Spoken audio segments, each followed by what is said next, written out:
Your autonomic nervous system physically shrinks your prefrontal cortex during prolonged stress, trapping you in a biological freeze state. This neurological paralysis is the exact mechanism one spouse exploited to maintain a decade of absolute control. This is the case of Sarah, names changed for privacy, where a routine review of a family trust uncovered a pattern of financial coercion and the legal mechanism she used to finally walk away. I didn't know it then, but the key to dismantling this control wasn't a dramatic confrontation. It was a single, obscure clause in a 2014 fiduciary agreement, a clause he believed made him untouchable. Mark and I married in the spring of 2014. By that autumn, we established the Apex Family Trust. The initial capitalization was straightforward. I contributed $400,000 from the sale of my boutique design firm. Mark contributed $1.2 million from a commercial real estate exit. In trust and estate law, when separate property is commingled into a joint revocable trust, it requires meticulous accounting to maintain its original character. Mark volunteered to be the sole trustee and primary signatory. He framed it as administrative efficiency. He managed the wealth managers, the CPAs, and the quarterly reviews. I focused on my new architectural practice. For the first few years, the system worked. Or rather, it appeared to work. I received quarterly PDF summaries showing steady, if modest, growth.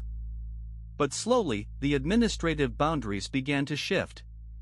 In 2016, Mark changed our wealth management firm, citing better fee structures.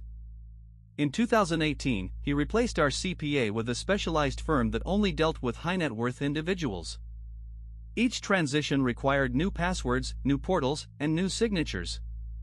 I was always presented with the documents at the end of a long workday, asked to sign where the sticky tabs indicated. I never read the underlying addendums. The biological freeze state had already begun. I was compliant, fatigued, and entirely dependent on his translation of our financial reality. The catalyst for discovery was entirely mundane.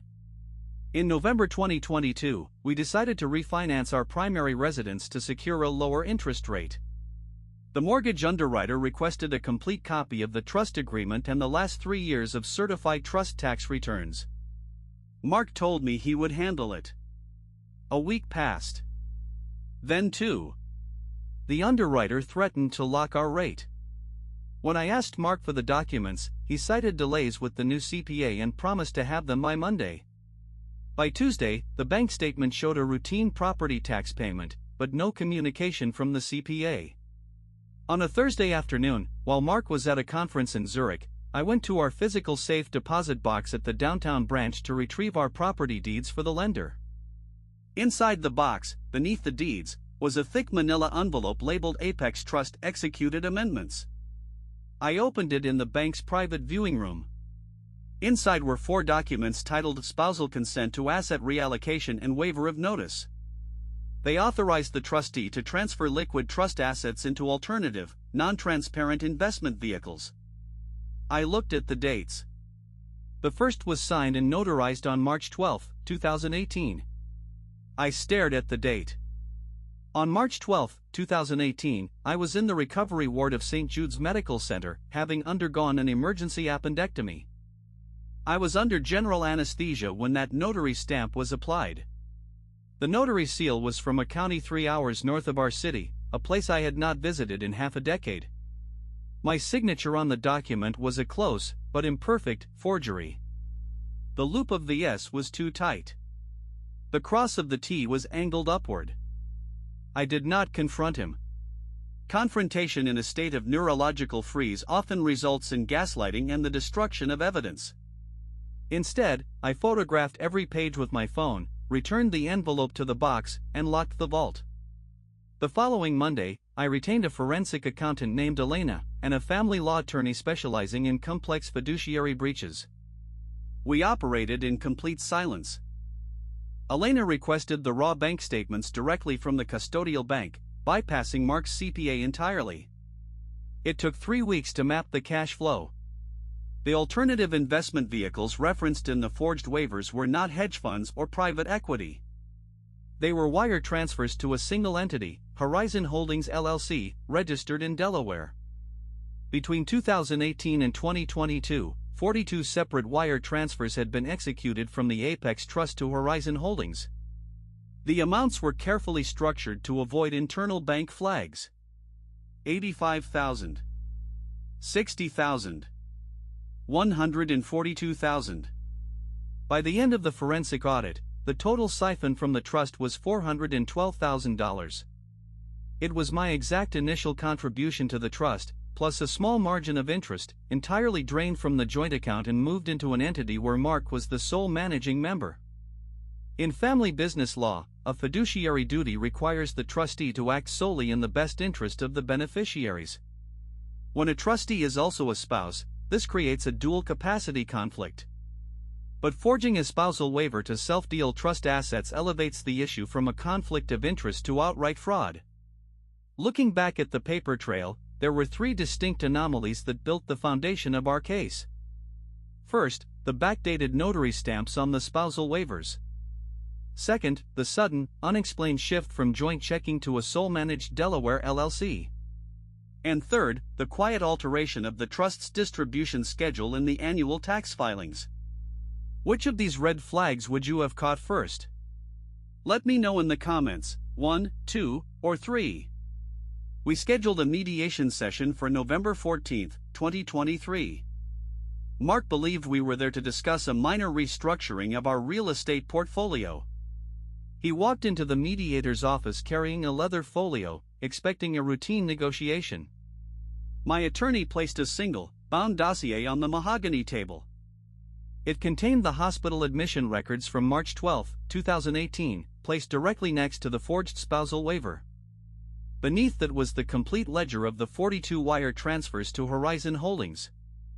I watched his face. There was no immediate anger.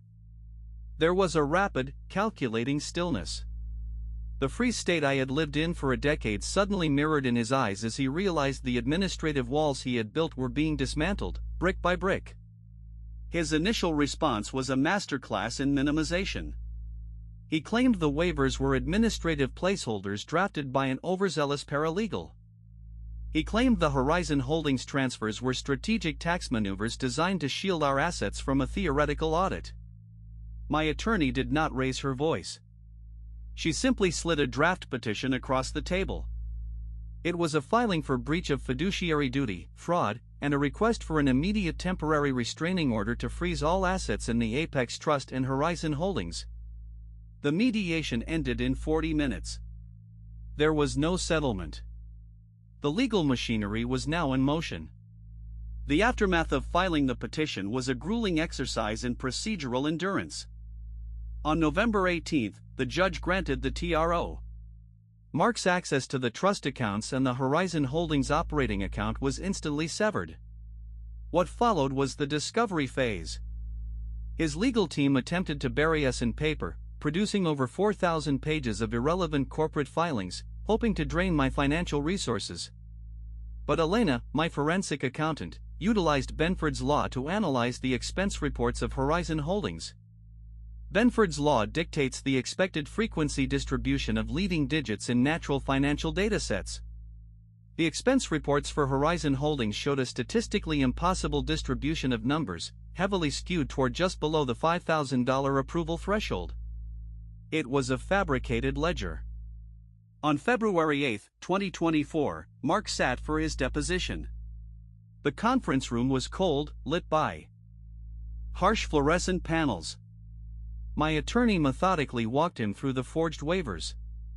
She asked him to identify the notary. He claimed he didn't remember.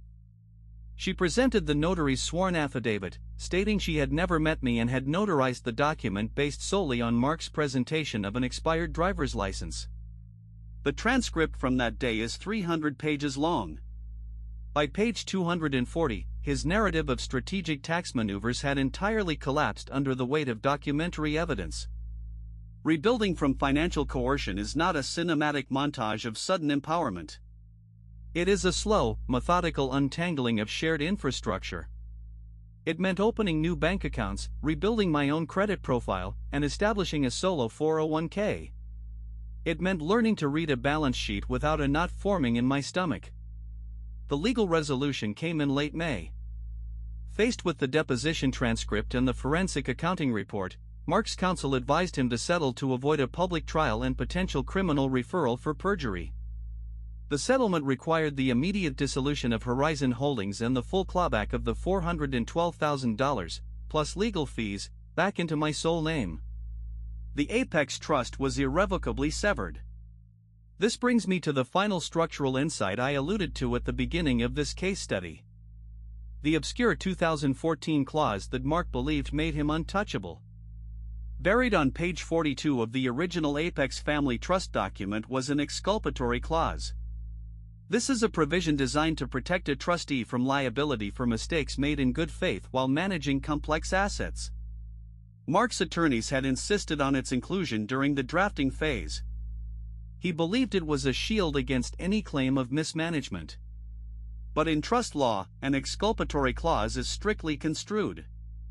It is entirely void if the breach of duty is committed in bad faith, with reckless indifference, or with a motive to self-deal. The forged notary stamps were the linchpin. They did not just prove a breach of duty, they provided undeniable, documentary proof of bad faith. You cannot claim a good faith administrative error when you forge a signature while your spouse is under general anesthesia. The very clause he relied on to protect himself became the legal mechanism that stripped him of his defenses. Financial abuse in a marriage rarely looks like a stolen wallet or a maxed-out credit card. In high-net-worth dynamics, it looks like administrative isolation. It looks like the quiet consolidation of passwords, the shifting of CPA relationships, and the normalization of signing documents without reading them. The autonomic nervous system can trap you in a freeze state, making you compliant to the architecture of your own disenfranchisement. But biology is not destiny. The freeze state can be broken, not by emotional outbursts, but by the cold, methodical application of forensic reality. Trust is a vital component of any partnership. But in the architecture of shared wealth, trust must always be verified by transparent systems. Because when the systems are hidden, the trust is already gone.